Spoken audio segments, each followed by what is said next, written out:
माता बहिणांना बंधू आणि भावांना माझा जय जय. ज्या दिवशी कोमेन ऑपरेशन झालं नुसतं सांगते तर अंगावर ते शहारे येतात. दुःखाचा डोंगर कोसळल्यासारखं होतंय. मला ऐकू वाटत नाही. परभणीची घटना मला ऐकू वाटत. माझ्या माता आणि बहिणींना, माझ्या बंधू भावांना किती त्रास दिला त्या पोलीस प्रशासनाने.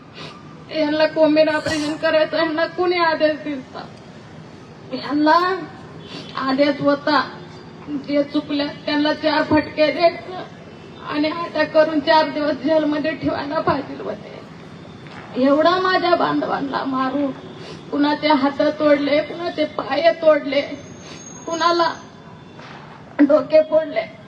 माझ्या बहिणीच्या अंगावरती उभारून, पायावरती उभारून 2-2 पोलीस, 4-4 पोलीस जर उभारून मारते माझ्या बहिणीला, त्या वचेलाबाई मानवतेला, बाळातीन बाईला सोडले नाहीत, छोट्या छोट्या मुलांना सोडले नाहीत. ह्या आज बहिणीच्या अंगावरती एवढं उभारून जर मारले तर बाईला, माझ्या मुलाला किती मारले असतील ह्या पोलिसांनी, माझ्या बंधवाला किती मारले असतील ह्या पोलिसांनी. विचार करायची गोष्ट आहे. ऐकू वाटत नाही. पर उरावर धोंडा ठेवून कंबर खचून मला ऐकायची वेळ आली आज. या पोलीस प्रशासनाने लय अन्याय केल्यात, लय अन्याय केल्यात. एवढा अन्याय करायला नको होतं. आज वडार समाजाचा जरी असला तर माणूसच आहे. वडार समाजाचा असला तर एक आईचं बाळच होता तो पण ह्या पोलीस प्रशासनाने थोडा विचार करायला पाहिजे होतं. विचार करून माझ्या लेकराचं एवढं खून करायला नको होतं, मर्डर करायला नको होतं. पर ह्या पोलीस प्रशासनाने लय अन्याय केल्या. असा अन्याय मी कधीच ऐकलं नाही, कधीच मला ऐकण्यात आलं नाही, कधी मला बघण्यात आलं नाही. पण स्वतः माझ्या पोटचा गोळा गेला ह्या अन्यायामध्ये. माझ्या अन्यायासाठी बाळासाहेबांनी सुरुवातीपासून माझ्या मुलाच्या, माझ्या पाठीशी उभे आहेत. म्हणून आज माझ्या सोमनाथाचा सत्य घटना समोर आलेला आहे. आज जर बाळासाहेब इथं परभणीत आले नसते तर या लोकांनी माझ्या सोमनाथाचा खून केलेला ही दाबादाबी करून सगळं जिकडल्या जिकडे केले असते. किती नेते आले, किती आमदार खासदार आले, पण कुणी माझ्या पाठीशी उभारले नाहीत. सगळे येऊन बघून गेले. स्वतः माझे बाळासाहेब आंबेडकर साहेबांनी येऊन माझ्या पाठीशी उभा राहून स्वतः त्यांनी कोट घालून माझ्यासाठी लढाई लढत्यात. मला या कुठल्या सरकारावर विश्वास नाही, कुठल्या पोलीस प्रशासनावर विश्वास नाही.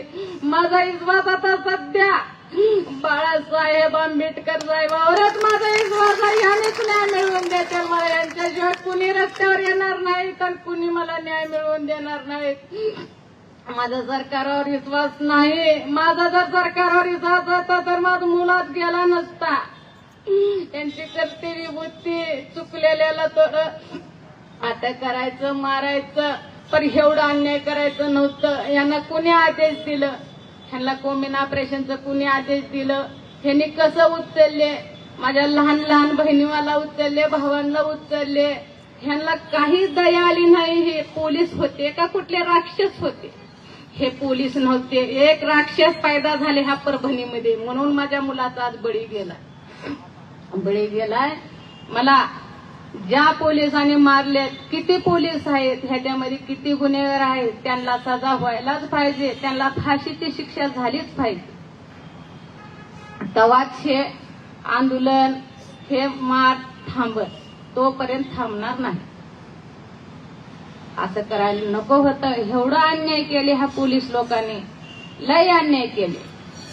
आज बळी घ्यायचं म्हणलं तर एक सोमनाथाचं बळी घेतले. आजू असे किती सोमनाथाचं बळी घेणार होते ह्याने. ह्या परभणीमध्ये सुजयदादा आले तेव्हा कोमेन ऑपरेशन थांबलं. साहेबांनी तिकडून फोन केले तेव्हा कोमेन ऑपरेशन थांबलं. नाहीतर पुण्यात आमदार खासदारांनी थांबवलं नाही. सगळे बघत बसले तेव्हा साहेबांनी तिकडून फोन केले तिकडं मंत्री साहेबाला, हे कोमेन ऑपरेशन बंद करा म्हणून. तेव्हा हे कोमेन ऑपरेशन बंद केले. ह्याच्यातून एवढे लोक वाचले, नाहीतर हे किती जणांचे बळी घेतले असते. आता मला एकच म्हणणं आहे, आता सुजित दादा आल्यात, ह्या परभणीच्या घटनेसाठी त्यांना फार वाईट वाटतं. असं व्हायला नको होतं, पण त्यांना लय वाईट दुःख झाले. मला झालं नाही दुःख, साऱ्या देशाला झालं, साऱ्या जनतेला झालं सोमनाथाचं दुःख. मला न्याय मिळवून देताला तर आंबेडकर परिवारात न्याय मिळवून देताला, याच्याशिवाय मला कोणीच न्याय मिळवून देणार नाहीत मला.